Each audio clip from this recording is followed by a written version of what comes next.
അമ്മു, നീങ്ങട് വാ. വാ, ഇതൊക്കെ ഒന്ന് വിളമ്പേ.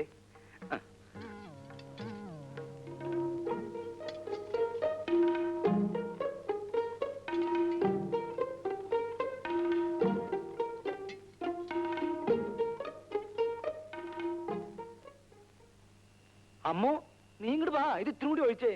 വാ വാ. നിന്നോടല്ലേ ഞാൻ വേണ്ടാന്ന് പറഞ്ഞത്? എനിക്കിപ്പോ ഒരു അസുഖം ഇല്ല ഏട്ടാ. എന്നൊക്കെ ഇപ്പൊ പറയും. നടു അനങ്ങിയാലുണ്ടല്ലോ വേദന കൂടും. പറഞ്ഞില്ലെന്ന് വേണ്ട, ഒന്ന് പറഞ്ഞു കൊടുക്ക എന്റെ അമ്മൂട്ടിയെ.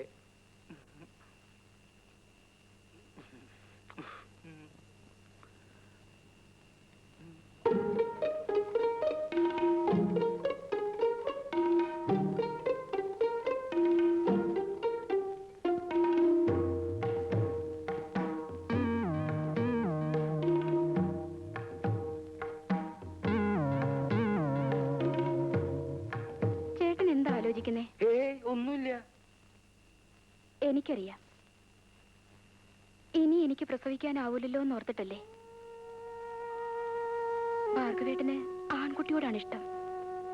പക്ഷെ ഇനിയിപ്പൊ അതൊന്നും പറഞ്ഞിട്ട് കാര്യമില്ലല്ലോ.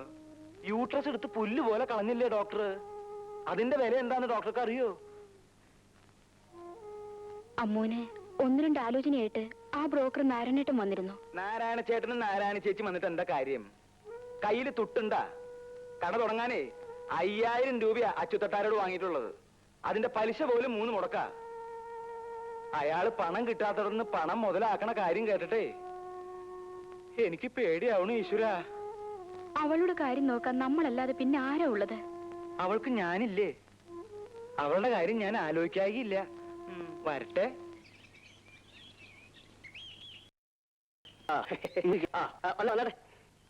ഇങ്ങോട്ടിരുന്നാട്ടെ.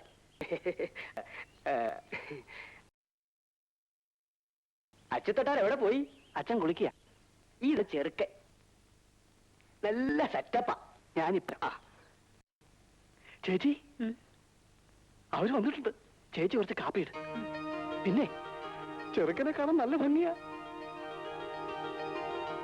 എന്റെ ഭഗവതി, ഇതെങ്കിലും ഒന്ന് നടന്നാ മതിയായിരുന്നു. പെണ്ണിന്റെ ഇളയതാ. എന്ത് ചെയ്യുന്നു? പിന്നെ ഞാനിവിടെ തട്ടാരുടെ കൂടെ നിന്ന് പണിയാ. അതെ, പിന്നെ ഇവർക്ക് അടുത്ത വണ്ടിക്ക് ടൗണിലേക്ക് പോകാനുള്ള സെറ്റപ്പിലാ. കുറെ ദൂരം പോകാനുള്ളതല്ലേ. അച്ഛനെ വിളിക്ക്. അച്ഛൻ ഇപ്പൊ വരും.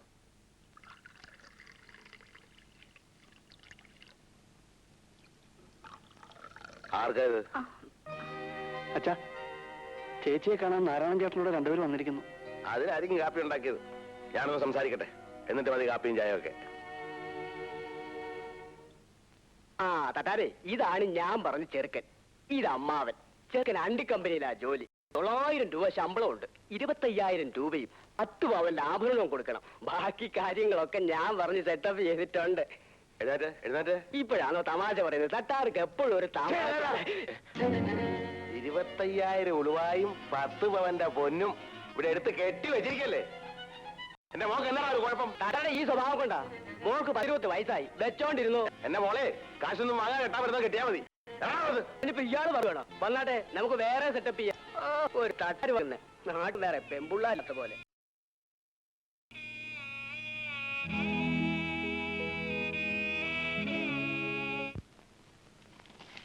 അയ്യോ, അവൾക്ക് ആശയല്ലോ. ആശ വരട്ടെ. നിന്റെ ആശാ മരുന്ന് നിൽക്കാൻ എനിക്ക് നേരമില്ല. ഞാൻ വേറെ കടയിൽ കൊടുത്തോളാം. എന്റെ പൊന്നു ചേച്ചിയല്ലേ, പിണങ്ങി പോവല്ലേ. ചേച്ചി ഇവിടുത്തെ സ്ഥിരം കസ്റ്റമർ അല്ലേ. നിനക്ക് അളവെടുക്കാൻ അറിയോ? അറിയാമോന്നോ? ചേച്ചിക്ക് ഇഷ്ടമാണെങ്കിൽ ഞാൻ എടുക്കാം.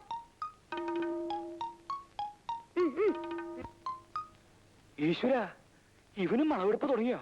ബ്ലൗസ് കഴിക്കുന്നുണ്ട്, അരവണ്ണം എടുക്കുന്നത്.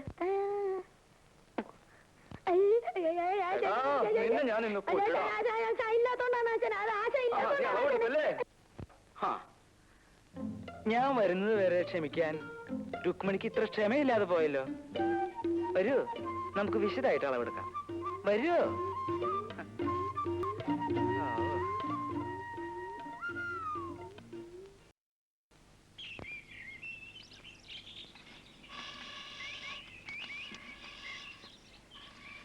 ஐயா கும்பிடுற சாமி. இது யாரு? கருப்பையாவா? என்னம்மா சௌக்கியம் தானா? ஆமா சாமி. இது யாரு?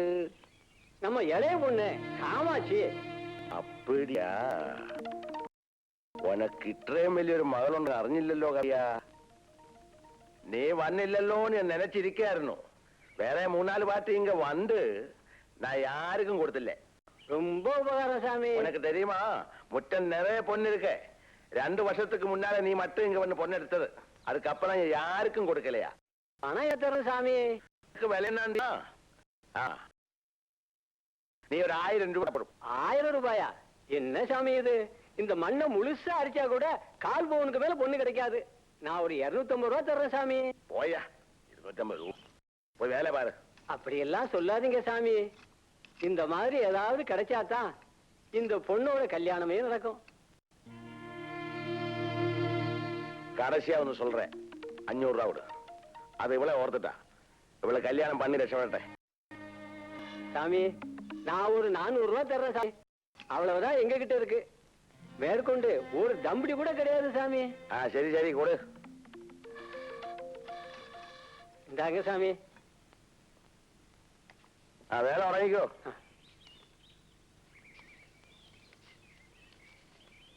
എന്തിനാ പാവങ്ങളെ പറ്റിക്കുന്നത്?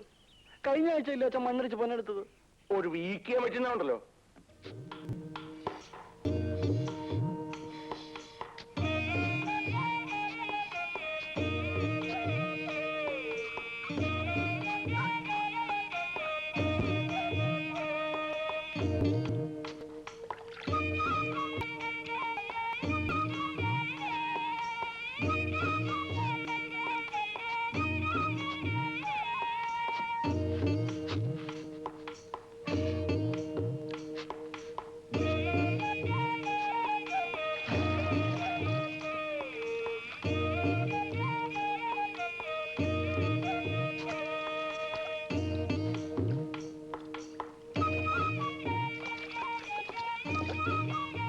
கருப்பையா எப்படி இருக்க? அவ்வளவுதானே? ஒண்ணும் கிடைக்கிற மாதிரி இல்லையே சாமி. கிடைக்கும் கிடைக்கும், நன்னாய் பாருங்க.